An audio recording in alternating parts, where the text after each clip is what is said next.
որոշողը դրա նույնպես վարչապետն էր։ Նա ուզեր կգնար արտահերթ ընտրությունների, քաղաքական ուժերը, որոնք արդեն ներկայացրել են իրենց որպես վարչապետի տեխնացու, իմ գնահատմամբ դրանք անգամ ազգային ժողովում չեն հայտնվելու, եթե այդ մոդելով շարունակի։ Ազգային ժողովում քաղաքական ուժ, որը կունենա բացարձակ մեծամասնություն չի լինելու։ Գյումրու տարածքային կառավարման մարմնի ընտրությունները այդ մոդելը չի կարող լինել երբևիցե որևէ պետությունում։ Մենք գնում ենք կառավարման մոդել ստեղծելու, մենք չենք գնում Փաշինյանին վարչապետ նշանակելու կամ չնշանակելու։ Երբեք չկանխատեսել ինչ կլինի 8 ամիս հետո, որովհետև նրանք ամբողջությամբ սխալվելու են։ Փաշինյանը այս մոդելով շարունակելու դեպքում ունենալու է ազգային ժողովի ընտրություններին բացարձակ մեծամասնություն։ Նա այսօր թելադրում է օրակարգ, ընդդիմությունը, որը ունի բավական ռեսուրս, չի կարողանում օրակարգ թելադրել։ Նա գիտի, որ խոսքը տիրապետում է շատ ավելի լավ քաղաքական ռետորաբանությունը եւ այլը, քան Ռոբերտ Քոչարյանը կամ Սերժ Սարգսյանը։ Իսկապես ռետորաբանությունը լինում է դատարկ եւ բովանդակալից։ Էական չի, նա ուզում է ուժեղ ձեռք։ Ո՞վ է ուժեղ ձեռք։ Ժողովուրդն է ուզում։ Չէ, ուժեղ ձեռք։ Նիկոլ Փաշինյանը ուժեղ ձեռք է։ Գիտեք, այդ չագուչը եւ այլը։ Հայաստանում գրեթե ամեն օր հայտարարվում է քաղաքական նոր միավորի մասին, երբեմն հայտնի, երբեմն ոչ այնքան հայտնի գործիչներով։ Ներքաղաքական կյանքը երկու օրակարգով է՝ իմպիչմենտ եւ ընտրություններ։ Բարև ձեզ, Արկադի Գրիգորյանն եմ, կիզակետում այսօր։ Իշխանության թե ընդդիմության օրակարգն է գերիշխողու առաջնային, ում տակտիկան է այս պահին հաղթանակ խոստանում։ Միացյալ Հայաստան կուսակցության նախագահ Երվանդ Թարվերդյան, բարի գալուստ կիզակետ։ Շնորհակալ եմ հրավեր ընդունելու համար։ Եվ այսպես ինչի է պատրաստվում Հայաստանի ներքաղաքական դաշտը, ավելի շատ ինչի է պատրաստվում, ձեր տպավորությամբ, իմպիչմենտ փողոցի աջակցությամբ, արտահերթ թե խորհրդարանական հերթական ընտրություններ, որն է ավելի արդյունավետ իշխանափոխության համար եմ նշածներից ձեր կարծիքով, եւ ընդհանրապես ձեր գնահատմամբ իշխանափոխության շանսերը հիմա ավելի շատ են, քան օրինակ մինչև օգոստոս, ու մեկ էլ որպես ենթարց ձեր ուժն ինչ է անելու։ Իմպիչմենտ թե ընտրություններ, հա։ Իմպիչմենտը, ինչպես գիտեք, գործիք է, գործիքակազմ է քաղաքական ընդամենը, բայց համոզված վստահում եմ Հայաստանում այսօր չկա նման օրակարգի համար անհրաժեշտ նախադրյալներ։ Քանի որ առնվազն իշխող քաղաքական ուժում չկա ընդգծված տարաձայնություններ, եւ մենք տեսնում ենք վարչապետը, իշխող քաղաքական ուժի ղեկավարը, ինչպիսի թե խստությամբ, թե միգուցե բառը հարմար չենք կարողանա գտնենք, նա ինչպես է բռի մեջ պահում իր թիմը։ Հետևաբար իմպիչմենտի համար անհրաժեշտ քանակության ձայներ, իմպիչմենտի օրակարգը առաջադրող քաղաքական գործիչները կարող են չսպասել։ Այսինքն չկա այս կողմ քաշելու նախարար։ Իսկ ինչ վերաբերում է արտահերթ թե հերթական ընտրություններ, ցավոք ռադիկալ քաղաքական ուժերի համար կարող եմ հայտարարել բացահայտ, որ դա էլ է որոշելու որոշողը դրա նույնպես վարչապետն էր։ Նա ուզեր կգնար արտահերթ ընտրությունների, բայց կարող է ուզի եւ գնել, հա, դեռ դա չեք էլ բացառում, որ ժամանակ կա։ Գիտեք, թե արդեն սպասում եմ հունիսին։ Կարծում եմ, որ կլինի հերթական ընտրություններ, սակայն քաղաքականության մեջ չի կարելի բացառել ոչինչ։ Եվ եթե նա ցանկանա իրականացնել արտահերթ ընտրություններ, ունի բավարար թե քաղաքական ուժ, թե հնարավորություններ, ընտրություններն իրականացնել արտահերթ։ Որ դեպքում է իր շանսերը վերարտադրվելու ավելի շատ, արտահերթի թե հերթական։ Որտեղ արտահերթ կարող անել, քանի դեռ մյուսները պատրաստված չեն։ Միանշանակ իշխող քաղաքական ուժը բավարար չափով տիրապետում է ադմինիստրատիվ ռեսուրսները, ակնկալվող քաղաքական միավորները կմնան թղթի վրա, այդ դեպքում մի քանի քաղաքական միավոր, որոնք շարժում են, որոնք հայտարարել են եւ այլն, եւ իշխող կուսակցության մրցակիցները կլինեն հիմնական մրցակիցները, ինչպես նրանք նույնպես ընդգծում են, կլինեն այն ուժերը, որոնց մասին նրանք ազգային ժողովում հումորով հայտարարում են, ուզում եք ամիս մեկ դες տանենք, կրենք, բերենք։ Այսինքն ով որ հիմա տեսնում ենք խորհրդարանական, դա նկատի ունեք հիմնական։ Գործող խորհրդարանական ուժերը, քանի որ գործող խորհրդարանական ռադիկալ ուժերը, ռադիկալ ընդդիմությունը ինչ որով չի էլ ցանկանում իր տեղը զիջել որևէ այլ ուժի եւ կանխատեսում են ընտրությունների արդյունք եւ բացի արդյունքից նաեւ հերթական ժամանակահատվածի կառավարման մոդելը։ Այսինքն ճիշտ հասկացա դեր ակնարկը, որ իրենք ավելի շատ ուզում են էլի ընդդիմություն մնան, քան թե իշխանություն վերցնեն։ Ինչ է կարծում ձեր կարծիքով։ Իմ կարծիքով այն փաստը, որ երկրորդ նախագահ եւ երրորդ նախագահ փորձում են հարցի կարգավորումը իրականացնել փողոցով, նրանք վստահ են, որ նրանք չեն կարող հաղթել գործող քաղաքական ուժին։ Ընտրությունով միանշանակ։ Միացյալ Հայաստանն ինչ է անելու։ Կամ ինչ է անում հիմա արդեն որոշում կա։ Միացյալ Հայաստանը մասնակցելու է ընտրություններին, ես դեռ 1 տարի առաջ հայտարարել եմ դրա, մի քանի ամիս ներողություն առաջ հայտարարել եմ, որ այո, մենք մասնակցելու ենք։ Սակայն մենք ոչ մի հայտարարություն ձևաչափի մասին չենք ներկայացրել եւ շատ վաղ է ներկայացնել, ասեմ ավելին, այսինքն դաշինքով թե միասին միակ այն նախաձեռնությունները եւ քաղաքական ուժերը, որոնք արդեն ներկայացրել են իրենց որպես վարչապետի տեխնացու, իմ գնահատմամբ դրանք անգամ ազգային ժողովում չեն հայտնվելու, եթե այդ մոդելով շարունակեն։ Հիմա ով որ ներկայացրել է։ Գիտեք, մեծամտությունը եւ սխալ ինքնագնահատականը չափուսահման չունի Հայաստանի Հանրապետությունում եւ մարդիկ նախաձեռնություն են անում եւ հայտարարում, որ վերջ մենք նախաձեռնություն արեցինք, մենք էլ տեխնացու ենք, եկեք միացեք մեզ։ Անկամ եթե կան լավ գաղափարների շուրջ համախմբվում են։ Ուրեմն, եթե պետության կառավարումը թիմային սպորտի մոդելը չպետք է կիրառվի, քաղաքական գործունեությունը ամբողջությամբ զուգահեռվում է եւ շատ մոտ է թիմային սպորտին։ Այսինքն դու գնում ես առաջ, դու խաղում ես թիմով եւ եթե բերենք օրինակ ֆուտբոլը, խելացի քաղաքական գործիչները առաջնորդում են մեկ սկզբունքով։ Էական չէ ով է թիմից գոլ խփողը, կարևորը հաղթանակն է, կարևորը նպատակն է։ Եվ էական չէ ով է թիմի ավագը, կարևորը հաղթանակն է։ Գիտեք, ցավում եմ, որ այսօր էական է ով է թիմի ավագը։ Ասում են չէ, առաջի համար կդնես դրանից էլ շատ բան կախված։ Միգուցե որոշ ուժերի համար, մասնավորապես երկրորդ նախագահի կողմից առաջնորդվող ուժի համար, նրա անձի համար շատ կարևոր է ով պետք է ղեկավարի եւ չէ նաեւ ընտրողի համար, պարոն Հավիզյան, դա նկատել եմ։ Ունեցեք մեր ձևովը դեռ չի որոշել առաջի համար։ Հավատացեք, որ քաղաքական դաշտում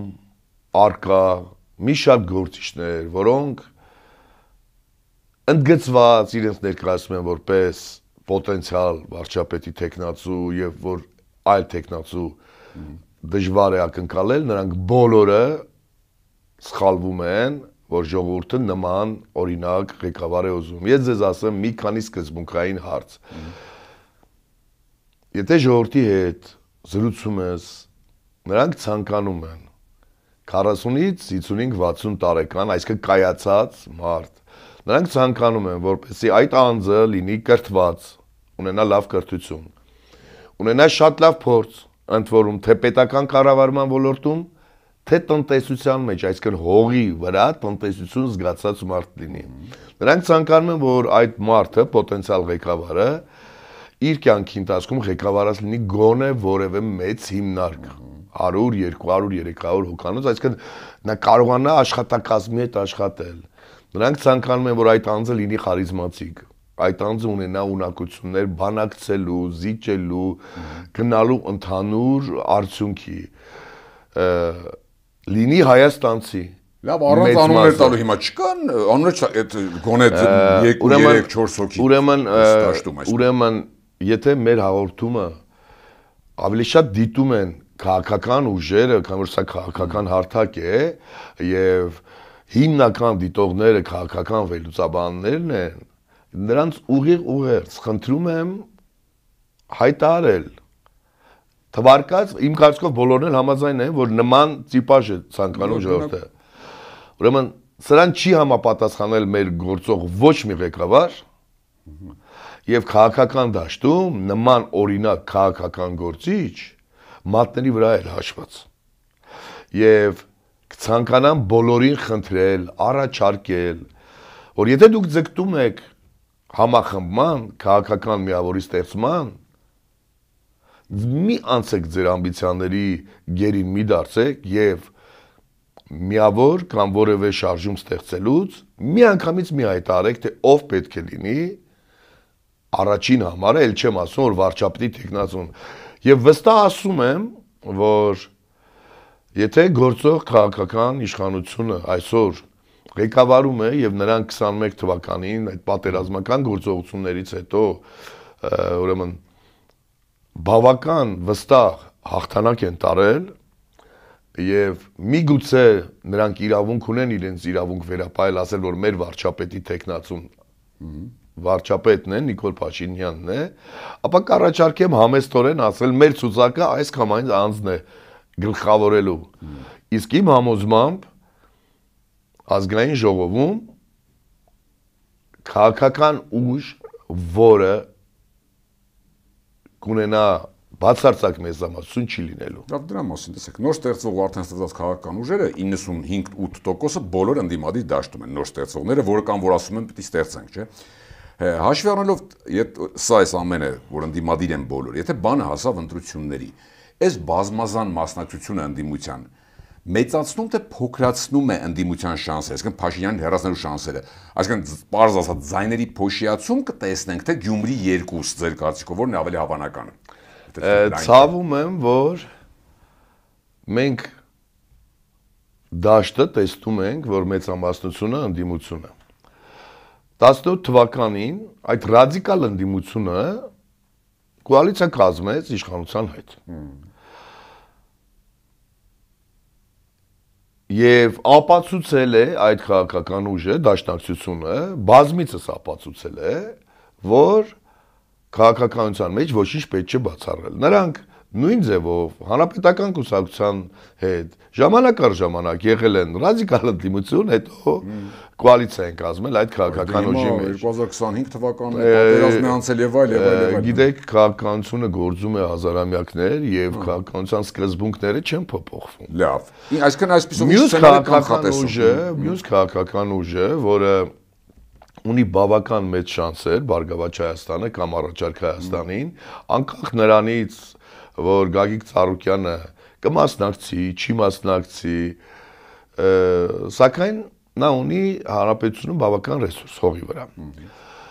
Եվ Վարկանիշը, գործող Վարկանիշը թույլ է տալի ասել, որ հավանական է, որ նա կհայտնվի ազգային ժողովում։ Ես համոզված եմ, ոչ մի քաղաքական ուժ չի կարող այսօր տալ գնահատական Գագիկ Ծառուկյանը եւ նրա քաղաքական ուժը ընտրություններից հետո ինչ մոդելով է շարունակելու։ Նա կողմ է լինելու գործող իշխանության կառավարմանը, թե ոչ։ Եվ նորից եմ կրկնում, այն քաղաքական ուժերը, որոնք հայտարարություններ են անում, նրանք իրենց ցանկությունները ուզում են ներկայացնել որպես իրականություն։ Այսինքն չեմ բացառում, որ կգնաք կմտնեն եւ Գյումրի 2 կանեն, դուք դա բացառում եք։ Լսեք, Գյումրի 2-ը դա ընդամենը քաղաքական մոնոպոլիայի վերացման մոդել է։ Եվ Երևան քաղաքը նույնպես նմանատիպ մոդելներ։ Ուղղակի մի դեպքում կոալիցիա կազմող ուժերը իշխանամետ ուժերն էին, մյուս դեպքում ընդդիմադիր ուժերն էին։ Դրա համար կապան չի։ Եվ կխնդրեմ բոլոր քաղաքական ուժերին եւ քաղաքասարակությանը, որ գիտակցել մի բան, Գյումրու տարածքային կառավարման մարմնի ընտրությունները այդ մոդելը չի կարող լինել երբևիցե որևէ պետությունում, Չի լինում այդպես, որ 4 ընդդիմադիր ուժերից մեկը ստանձնում է 20 քանի տոկոսով կառավարումը եւ ոչ եւ ամբողջությամբ կառավարումը ինքնուրույն է իրականացնում։ Կոալիցիա կանեն։ Ինչ վերաբերում է կոալիցիային, ինչ վերաբերում է կոալիցիային, հետո էլի, այսինքն բնականաբար, եթե ազգային ժողովում հայտնվեն ուժեր եւ ոչ մեկ չունենա բացարձակ մեծամասնություն, կառավարումը երկու մոդել է, կամ քաղաքական ճգնաժամ նոր ընտրություններ, կամ կոալիցիա։ Ես համոզված եմ ավելի քան որ կլինի կոալիցիա անկախ նրանից ինչ կոալիցիա անդիմադիր կոալիցիա նրանից որ ուժը ինչքան ձայն կհավաքի կլինեն քաղաքական բանակցություններ եւ կոնսուլտացիաներ մենք հանդիպել ենք նմանատիպ դեպքի տարիներ առաջ երբ որ բոլորը վստահ էին որ Ռոբերտ Քոչյանը պարտվելու է հիշում եք նախագահական ընտրություններին բայց Արտուր Բաղդասարյանը քաղաքական կոնսուլտացիաների արդյունքում միացավ հակառակորդ Այսինքն չեք բացառում ընդդիմությունից մարդ կմիանա կոալիցիա որպես քաղաքականության մեջ կան քաղաքական ուժեր, որոնք ամեն մեկը ունի իր ծրագիրը եւ ամեն մեկը գործում է իր էգոից քաղաքական ելնելով, այլ ոչ թե մեկ այլ քաղաքական ուժի կամ նրա ղեկավարի ցանկությամբ Բայց ասեք, տեսեք, ինչի է միանում Փաշինյանը, եթե ասենք 4 ընդդիմադիր ուժ է անցել, եկեք մոռանանք Փաշինյանը։ Եկեք մի պահ մոռանանք Փաշինյանը։ Եկեք մի պահ մոռանանք Փաշինյանը։ Փաշինյանը անձ է, քաղաքականության մեջ անձինք միշտ նշանակություն ունեն, սակայն քաղաքական ընտրություններում մասնակցում են քաղաքական ուժերը։ Եվ Հարցը նրանում է, մենք ասում ենք չպետք է Փաշինյանը լինի, եք Փաշինյանը չի լինի, նա ինքը հայտարարում որ մենք 5 տեխնացու առնված ունենք։ Եվ քաղաքական կոնսուլտացիաների ժամանակ միգուցե որևէ ուժ, որը պատրաստ է համագործակցել այդ ուժի հետ, պայմաններից մեկը լինի, որ Փաշինյանը չպետք է լինի վարչապետ։ Մենք գնում ենք կառավարման մոդել ստեղծելու, մենք չենք գնում Փաշինյանին վարչապետ նշանակելու կամ չնշանակելու։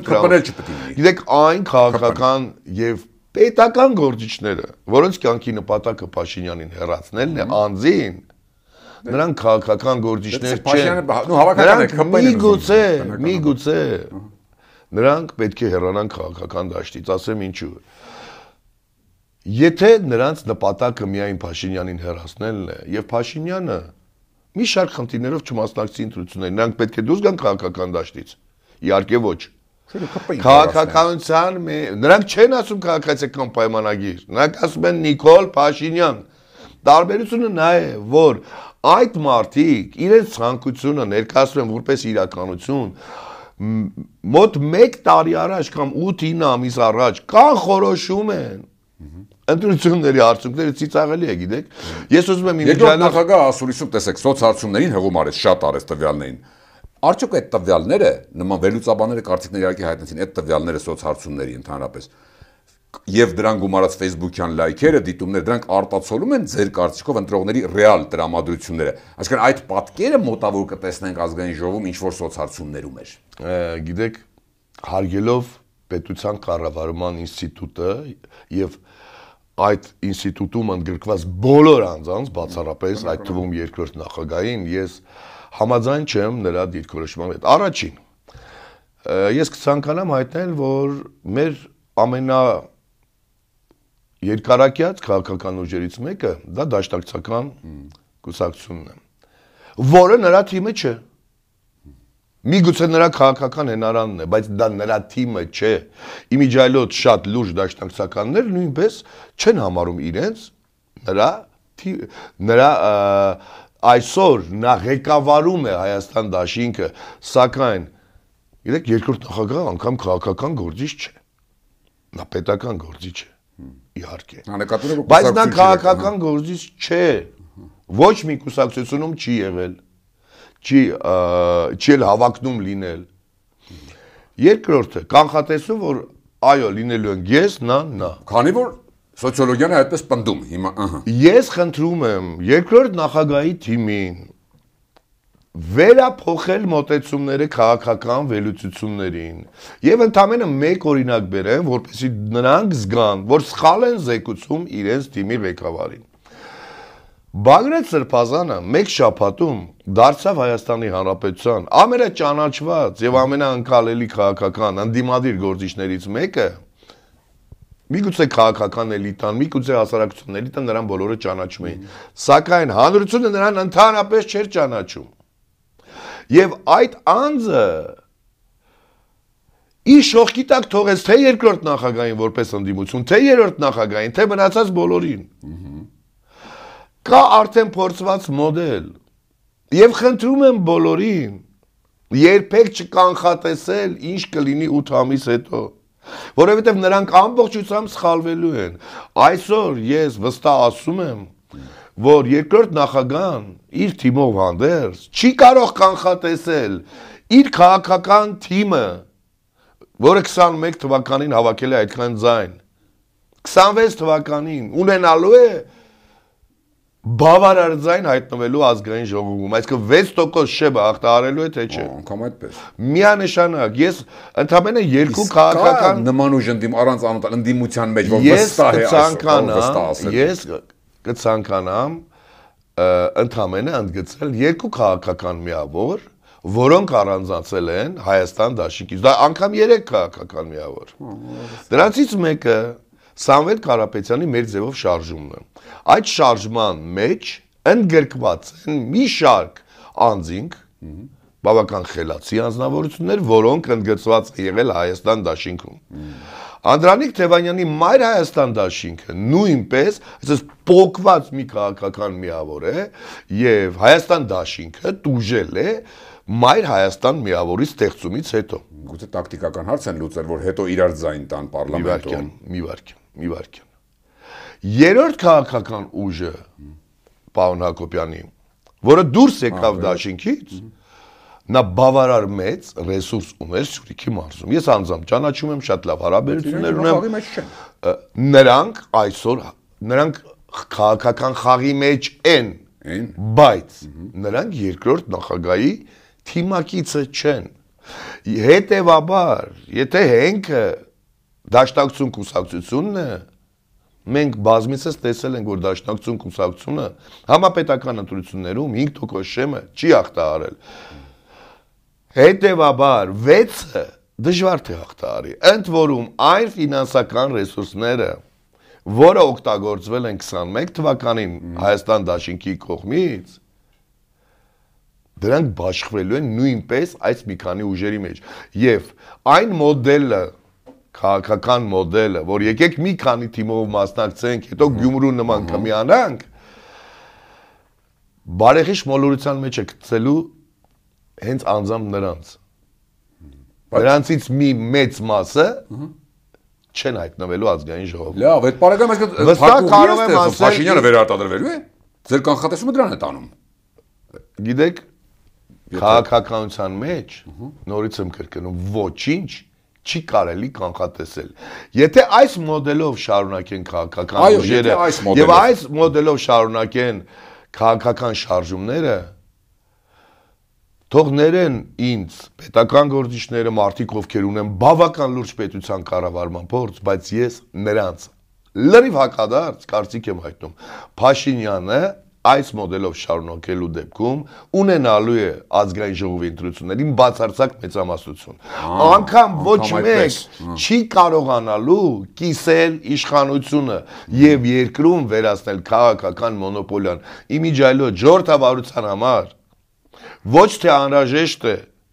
այս կամ այն անձին հեռացնել իշխանությունից, այլ անհրաժեշտ է պետությունում վերացնել քաղաքական մոնոպոլիան, միանձնյա կառավարումը, որ պատերին հաջորդ կառավարման դեպքում ոչ մեկի նկարը կախված չլինի, այլ կախված լինի քո պետության, քո հերոսների ազգային նկարները։ Հասկացա՞ք։ Ասում եք այս մոդելով չի լինի, իսկ կարճ կասեք, կա այդ մոդել տարբերակը, որով էլի էս բոլորը մասնակցեն, ու լինի իշխանափոխություն, թե ուղղակի վերջը։ Եթե մեր նպատակը իշխանափոխությունն է, այլ ոչ թե անձնավորված անձի փոփոխությունը։ Իմ անձնական նպատակը քաղաքական մոնոպոլիայի վերացումն է, ես պարզ ասում եմ։ Որպեսզի կառավարումը լինի կազմակերպված համընդհանուր, որպեսզի պետությունը եւ քաղաքական ուժերը ինչ որտեղ ստիպված լինեն բոլորը համախմբվեն եւ իրար հետ համագործակցեն։ Ի նպաստ պետության, ոչ թե անձանց։ Երկրորդ նախագահի, երրորդ նախագահի Փաշինյանի։ Ձեր համար իդեալականը ընդդիմադիր կոալիցիայի ձևավորումն է, այսօրվա ընդդիմադիր, ճիշտ եմ հասկանում։ Ես մեկ օրինակ բերեմ ձեզ, ոչ, դա էլ չի իմ ցանկությունը։ Եվրոպական պետություններում ընտրություններից հետո լինում են ընդդիմություն,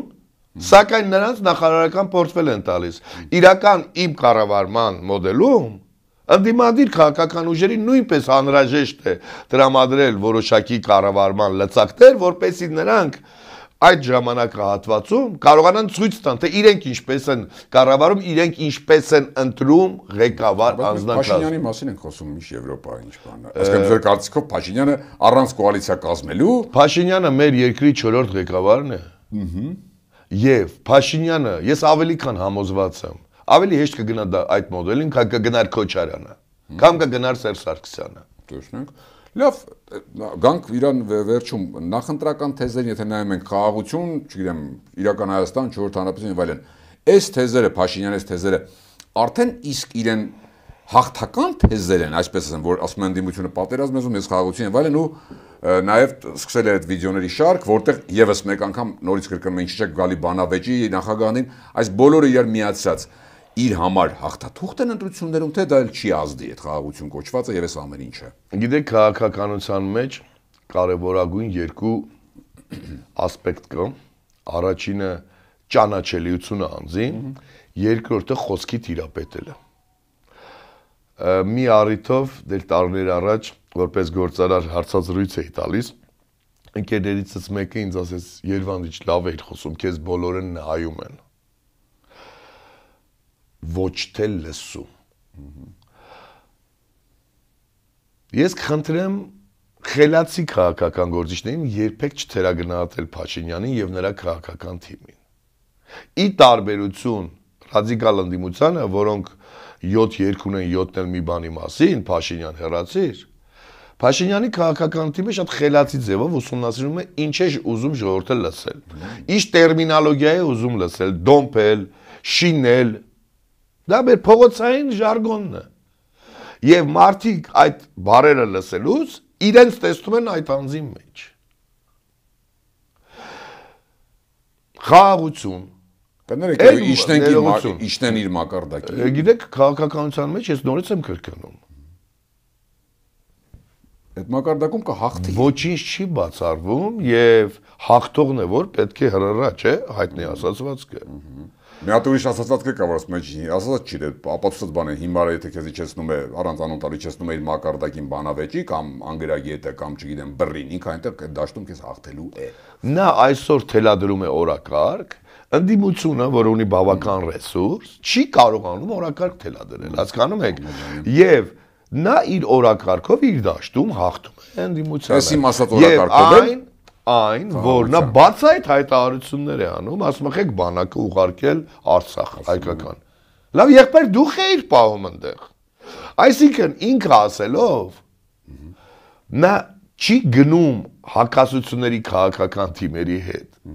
Նա առաջինը ասում է եւ ժողովուրդը, երբ որ լսում է, ընկալում է, ասում է ճիշտ բան է ասում։ Ժողովուրդը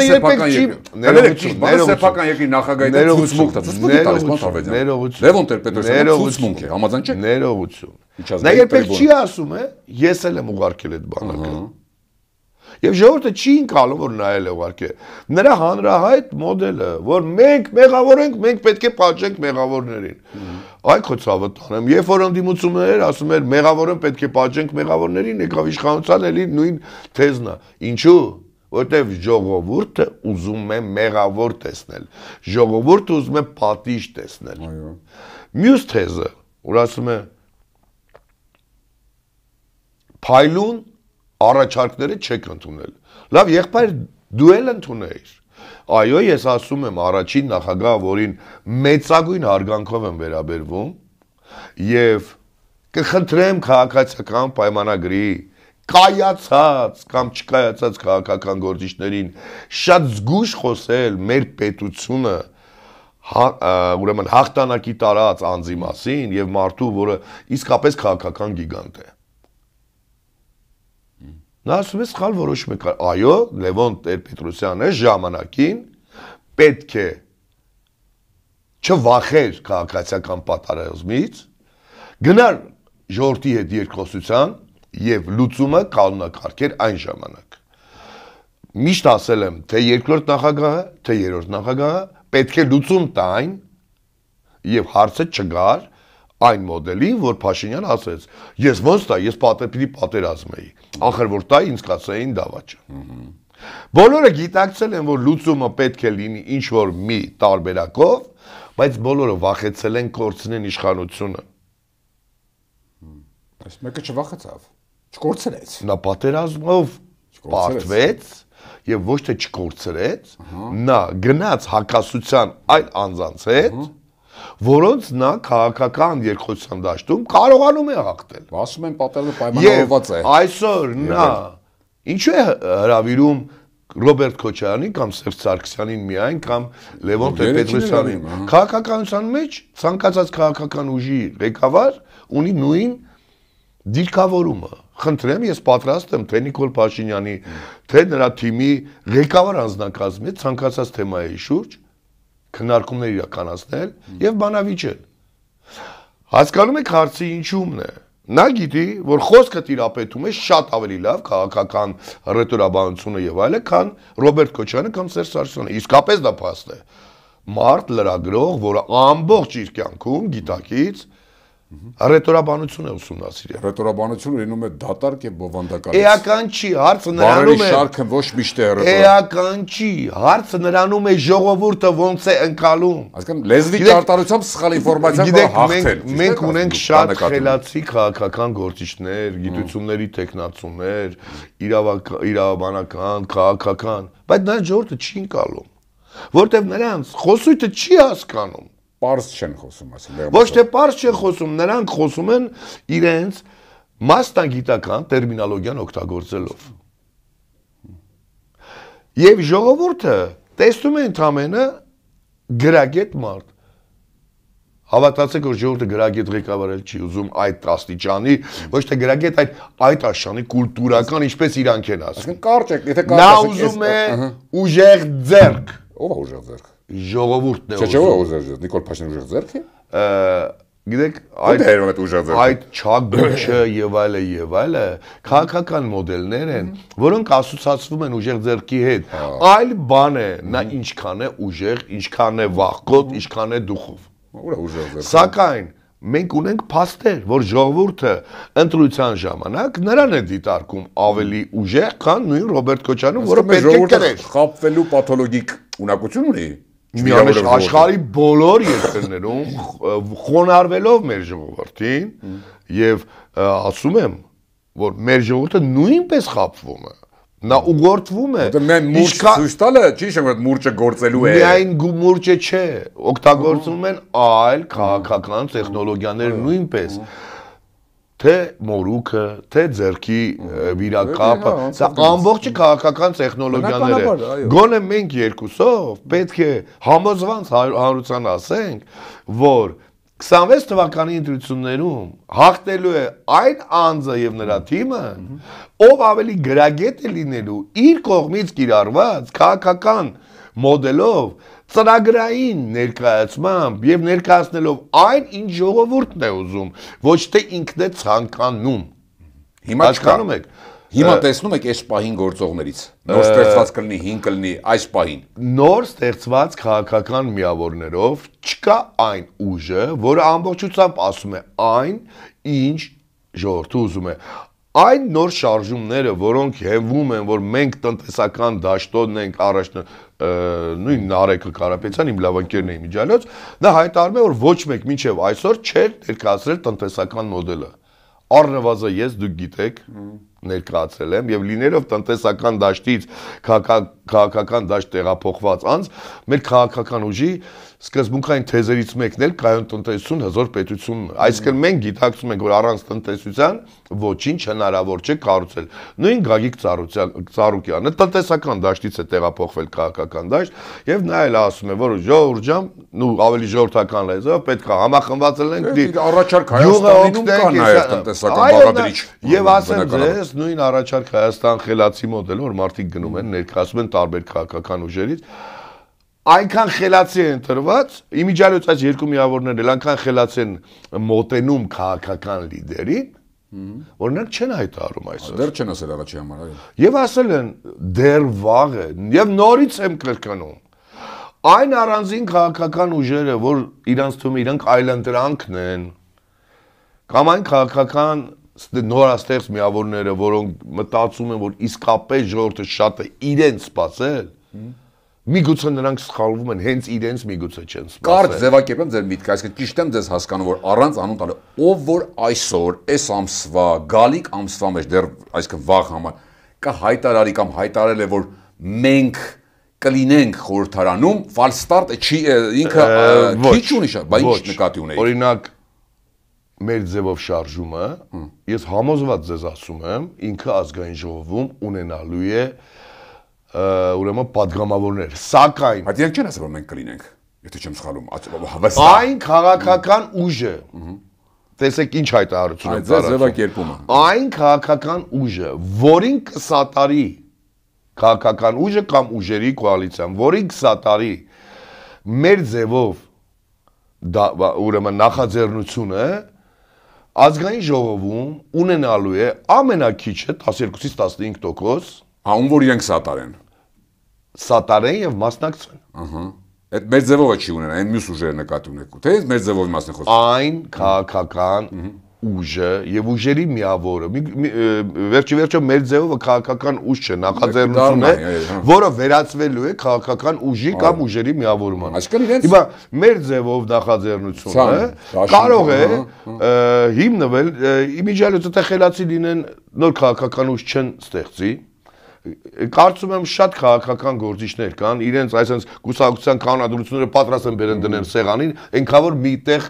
ազգային ժողովում իրենք ունենան։ Իրենք կունենան 12%։ Առնվազն կունենան այսօրվա դրությամբ։ Գիտեք, պետք չէ երբեք թերագնահատել հանրապետության, ուրեմն հանրապետական կուսակցության ռեսուրսը։ Վստահ եք, որ կմասնակցեն։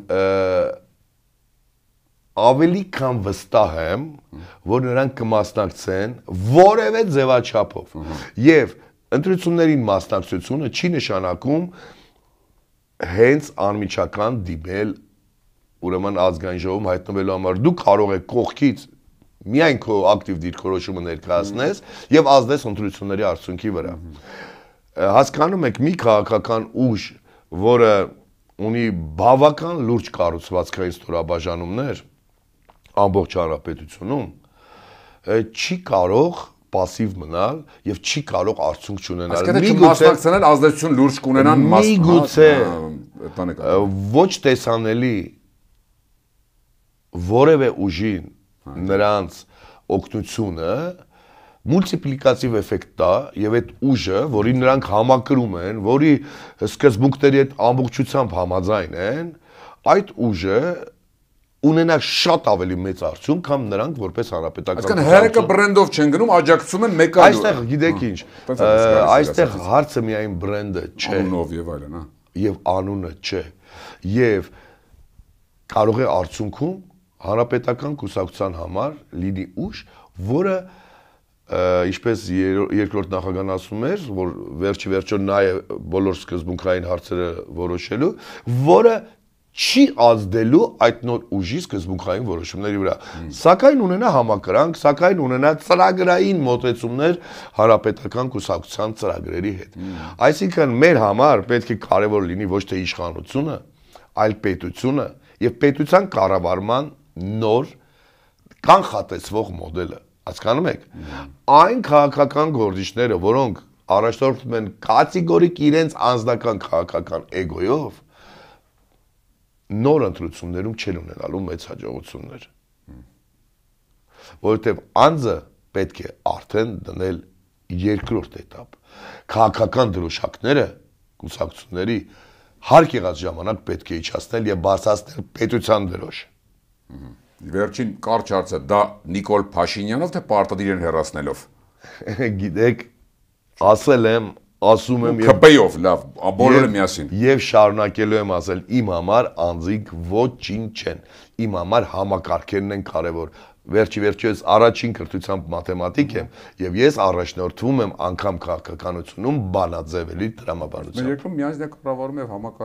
համակարգ Մինչեւ այսօր միանձնյա կառավարման համակարգ է եւ ասո կամոք ես կերազեմ, որ 26 թվականից լինի թիմային, բազմաթիմային կառավարում, այսինքն ոչ մեկ միանձնյա չկարողանա ասել, խի կարող է ես բան ասեմ, ինչ որ մինիստրը իմ հետ չհամաձայնվի, բա հենց այդ քննարկումների, տարաձայնությունների արդյունքում է, որ որոշվում է իրական ճիշտը, իրական լավագույնը։ Շատ շնորհակալ եմ իմ կողմից վերջում ավարտել, որ դուք հիմա նկարագրում եք պայմանական Շվեդիա, ես Հայաստանի մասով այդքան լավատես չէի, գոնե այս կարճ ժամանակում։ Գիտեք, եթե մենք կրթվել է նորաձև է կամ իրական Հայաստանի մոդելում բերում ենք Իռլանդիայի մոդելը, հա, վարչապետը բերում է այդ մոդելը, մենք պետք է պատրաստ լինենք գնանք այդ մոդելների կիրառմանը եւ ասեմ ավելին, ոչ թե ձգտենք այդպես անել, այլ աշխարհին ցույց տանք, թե ոնց է համերաշխ ժողովուրդը իր խելացի կառավարման մոդելի կիրառմամբ մեծ քայլերով զարգանում։ Շատ շնորհակալ եմ։ Հիշեցնեմ, Կիզակետում այսօր Միացյալ Հայաստան կուսակցության նախագահ Երվանդ Թարվերդյանն էր, Կիզակետի թողարկումներն ուշադրել տեսանյութեր դիտելու համար առաջարկում եմ բաժանորդագրվել մեր YouTube-յան ալիքին։ Կհանդիպենք։